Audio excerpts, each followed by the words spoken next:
안녕하세요. 반바람 복덕방입니다. 구독과 좋아요, 알림 설정, 회원가입 부탁드리겠습니다. 한국은행이 발표한 내용이 충격을 주는 건 국민 절반이 마지막으로 은행에서 자금 호수를 댈 수 있겠다라는 이 벼랑 끝에 선 기분으로 대출 창구를 향해서 8월 말에 쇄도했다라는 것. 이건 뭐 그냥 나이아가라 폭포가 수직으로 내리꽂히듯이 대출 수요가 거의 은행 대출 창구를 향해서 쏟아져 내린 건데, 이 정도 집단 무의식과 같은 초조함을 심어준 건 전적으로 집값이 무진장 오르고 있다는 시그널을 계속해서 각인시켜준 이 부동산 시장에서 왼쪽 주머니 오른쪽으로, 오른쪽 주머니 왼쪽으로 옮기기를 한 정고점, 회복가, 그리고 신고가, 이어서 최고가를 찍는 듯한 이 시츄에이션을 연출한 서울 상급지의 가격 폭등의 원인이 있다고 말을 할 수가 있죠. 바로 하늘이 발표한 금융시장 동향을 살펴보면 이런 아찔한 광경들이 숫자에 고스란히 녹아있는 걸 볼 수가 있는데, 8월 은행 가계대출은 전월에 비해서 증가폭이 엄청나게 확대가 되었다고 기록을 하고 있습니다. 2024년 7월에 5조 4천억 규모가 8월에만 9조 3천억 규모가 됐습니다. 1년 전으로 돌아가자면 전년 대비 8월에 비해서 증가 추세는 바로 6조 9천억, 거의 7조 원이 늘어난 것으로 데이터가 나왔는데, 전달 대비해서도 엄청나게 늘어난 거죠. 정말 아찔한 수준의 격차인 걸 볼 수가 있겠습니다. 그러니 죄다 정고점, 신고가, 최고가는 이런 대출 방류를 통해서 모조리 쏟아져 나올 수밖에 없었던 거였고, 결국 풀어도 너무 풀어버린 대출 창구의 이 공격적인 주담대는 1년 사이 같은 달보다 무려 7조 원에 가까운 금액을 폭증시킨 그런 결과를 초래한 것을 볼 수가 있죠. 정말 이러다가 그냥 한 방에 무너질 수도 있겠구나라는 생각. 가뜩이나 작년 이맘때도 부동산 PF 문제가 오늘 내일 하고 있었던 경각에 매달려서 그냥 아둥바둥 하던 시기였는데, 이때부터 무려 개인 부채가 7조 원이 지금까지 늘어버렸다는 건 이런 부채를 해결할 수 있는 타이밍을 어찌 보면 놓쳤을 수도 있다라는 불길한 예감까지 들 수 있는 거죠. 그러니 지금 시중은행이 이 난리 부르스를 추고 있는 건데, 대출 창구 완전히 거의 셧다운한 거 아닙니까? 지금 거의 임계점에 도달한 상황이라 볼 수가 있고요. 오늘 시중은행이 일주일간 고삐를 바짝 쬐다가 다시 1주택자에 한해서 대출을 살짝 풀려고 하는 조짐도 보이고 있는데, 도대체 이 처분 조건을 전제로 한다면 얼마까지 빌려줄 건지 이것도 좀 오리무중이고요. 정말 해답이 없는 상황이 계속해서 벌어지고 있는 겁니다. 도표만 딱 봐도 은행 가계대출 추이는 정말 무서울 정도라는 걸 한눈에 알아볼 수가 있는데, 특히 2024년 1월에서 8월 추이를 보면 역대급이라 말해도 과언이 아니죠. 숫자가 주변에 비교할 대상이 없어. 거의 절대 지존에 가까울 정도로 치솟아 있는데, 독야청청이라는 말이 딱 이 케이스에 해당한다고 볼 수 있을 정도입니다. 급격한 변동을 보여주고 있는 것 사실이고요. 그러니 당연히 8월 추이가 이렇게까지 수위가 올라온 거고요. 당연히 극단적인 대출 규제가 꼭 필요한 시점이 맞습니다. 지금 시점. 워낙에 초반에 너무 달려도 달렸기 때문에 지금 유도리 운운할 게 아니라는 얘기인데, 이건 국가 비상 상황이라고 말해도 될 만큼 엄청난 위기감을 줄 수 있는 수치 아닙니까? 다시 1주택자들이 발을 동동 구른다는 소리들이 난무하니까 살짝 규제를 느슨하게 하려는 조짐도 보이는데, 이제는 선택지가 더 이상 없는 것으로 보인다는 얘기예요. 이렇게 가다가는 정말 다 죽을 수 있겠구나라는 위기감이 그냥 몸에서 전율을 일으킬 정도의 대출 규모인데, 하느니 오늘 이런 데이터를 내놓은 것이 아주 쓴약 처방이 되어야 될 텐데, 아마 거의 무조건 직진이 될 가능성이 높습니다. 10월 기준금리 인하설 슬슬 분위기 띄우는 상황으로 전개될 수도 있을 가능성도 엿보이고요. 이렇게 되면 정말로 한국 집값은 더 이상 손쓸 겨를도 없이 거의 대재앙을 맞을 가능성 높아진다는 얘기죠.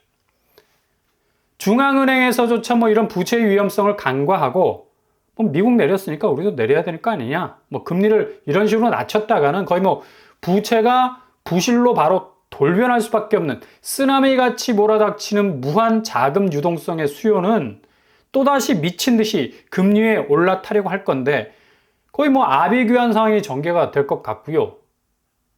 게다가 미국발 금융 상황의 이 긴박감, 하루아침에 서울 집값을 무혈 입성할 가능성이 높을 정도로 추락하게 만드는 그런 요인이 될 수가 있어요. 부동산이 한마디로 뽀개지는 일도 눈앞에서 목격하게 되는 일들이 벌어질 수 있다는 얘기죠.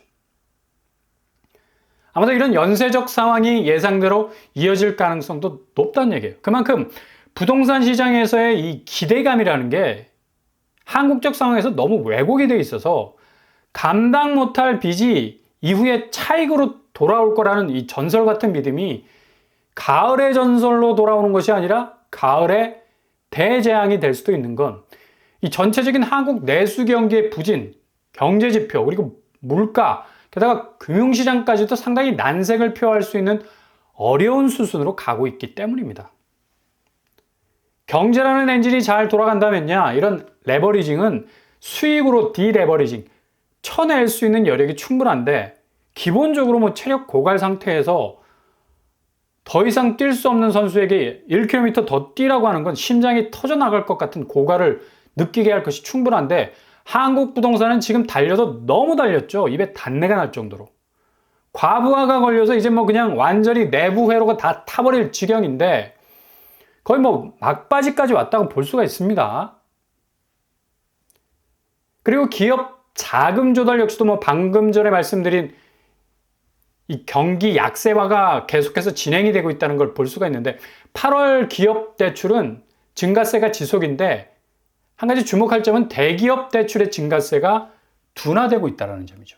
그만큼 이 수출 여력이 나빠지고 투자에 대한 공격적인 반응이 사라지고 있어서 대기업 수준에서의 대출이 점차적으로 줄어드는 것도 문제인데 어쨌거나 뭐 부채는 줄이고 회사 유보금, 현금 탄압은 늘려나가자라는 위기 대응에 나선 이 기업들의 분위기를 읽을 수 있을 정도입니다.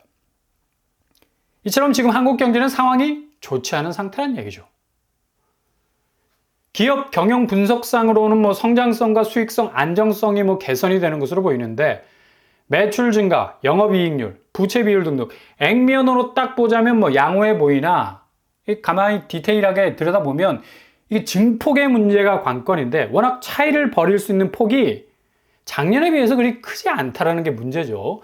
그러니까 세 발 앞서 있는 것과 한 발 앞서 있는 건 무진장 차이가 있다는 얘기예요. 성장성에서 총자산 증가율이 작년 대비 0.3% 증가 수준이 그쳤습니다. 그리고 수익성도 마찬가지. 작년 대비 0.7% 증가. 게다가 차입금 의존도 역시 줄어들고 있는데 기업 차입금이 줄어든다는 건 개인과는 달라서 투자가 감소한다는 지표로 읽을 수가 있어요. 이렇게 성장성, 수익성, 안정성의 증폭이 그리 크게 나타나지 않고 거의 뭐 비슷비슷 또이또이한 모습을 보이는 것 자체가 상당히 경제가 약화되고 어려워지고 있다는 것을 볼 수 있는 측면이 많다는 얘기죠. 이렇게 경기 지표가 제대로 백업을 해주지 못한 상태에서 작년 대비 가계대출, 그러니까 개인 대출이 7조가 늘어버린 건 그만큼 기업이 살아나지 못한다는 거.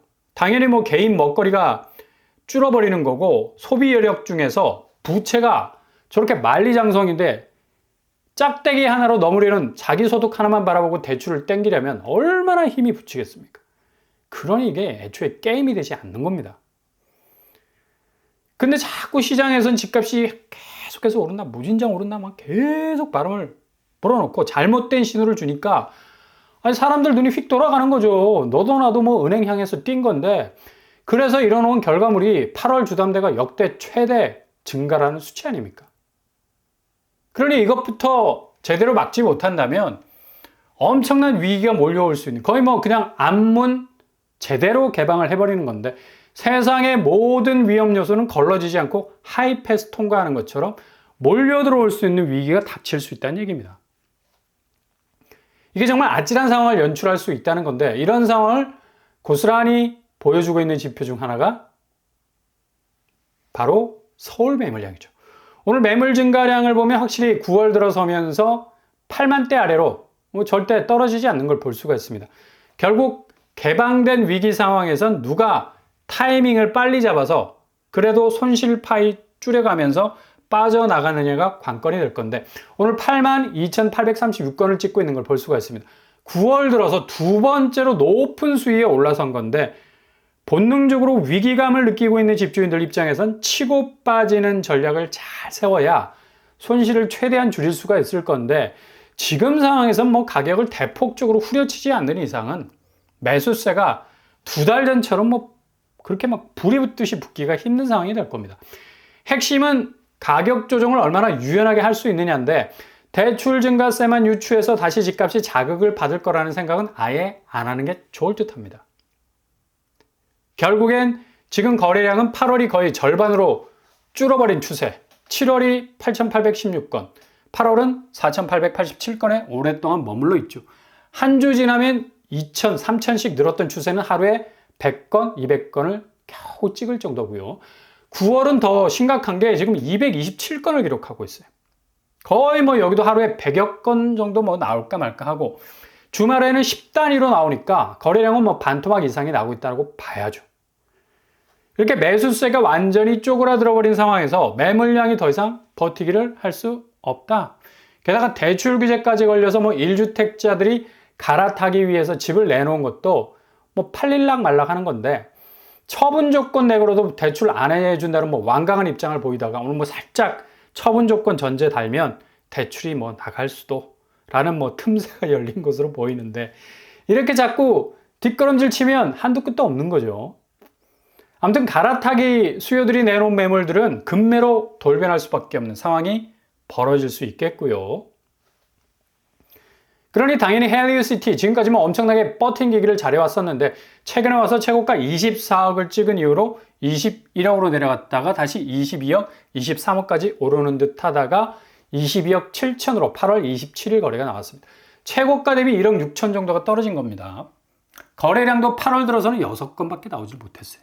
7월은 뭐 거의 뭐 30건에 육박을 했었는데 대부분 등기친 거래도 눈에 띄기 힘들고 여기가 관건이죠. 일단 헬리오시티 9월에 거래가가 얼마를 찍을 것인지 이런 상징성이 있는 곳들에서 급매가 터져 나오기 시작을 하면서 20억 이하로 꺾이기 시작하는 조짐을 보이면 전체적으로 집값이 다시 한번 조정이 되는 영향을 크게 받을 수밖에 없다는 얘기죠. 송파구 한 달 거래를 들여다봐도 뭐 전체적으로 하락 추세로 돌아서고 있는 걸 볼 수가 있고요. 낙폭이 뭐 엄청나게 커진 것은 아니지만 아주 뼈 있는 하락세가 곳곳에서 등장하고 있는 걸 볼 수가 있습니다. 문정동, 잠실동, 송파동 일대에서의 거래들. 최근에 송파구 거래가 뭐 거의 끊어질 정도로 사라지고 있기 때문에 이 부분도 변수가 될 수 있을 것으로 보이고요. 강동구는 매물량이 신축 중심으로 급증하는 이유로 한 달간 거래가는 뭐 점점 그 폭이 눈에 띌 정도로 커지고 있는 걸 볼 수가 있습니다.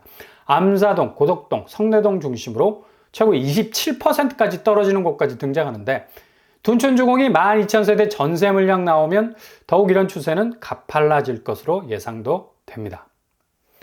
이렇게 실제 거래 현장에서도 분위기가 쎄한 부분이 많이 느껴지는데 결국 9월이 대분기점이 될 것으로 보이고 부채 문제가 심각한 이상 한국은 기준금리 인하의 영향과는 별개로 미국이 베이비컷을 하건 빅컷을 하건 그리 큰 영향은 받지 않을 것으로 보이는데 이번 주에 발표될 CPI, 미국 소비자 물가 지수가 어느 정도 완화된 모습을 보여주느냐에 따라서 연준의 분위기가 달라질 것으로 보입니다.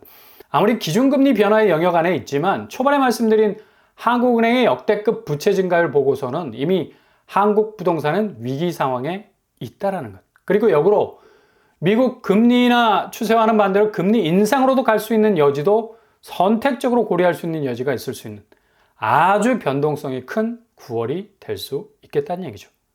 버티면 이긴다? 아니죠. 여유를 가질 수 있을 때만 이길 수가 있습니다. 지금 이 상황에서는. 절대 쫓기듯 선택의 폭을 좁히지 마시기 바랍니다. 이게 손실을 줄일 수 있는 방법이 될 수 있겠습니다.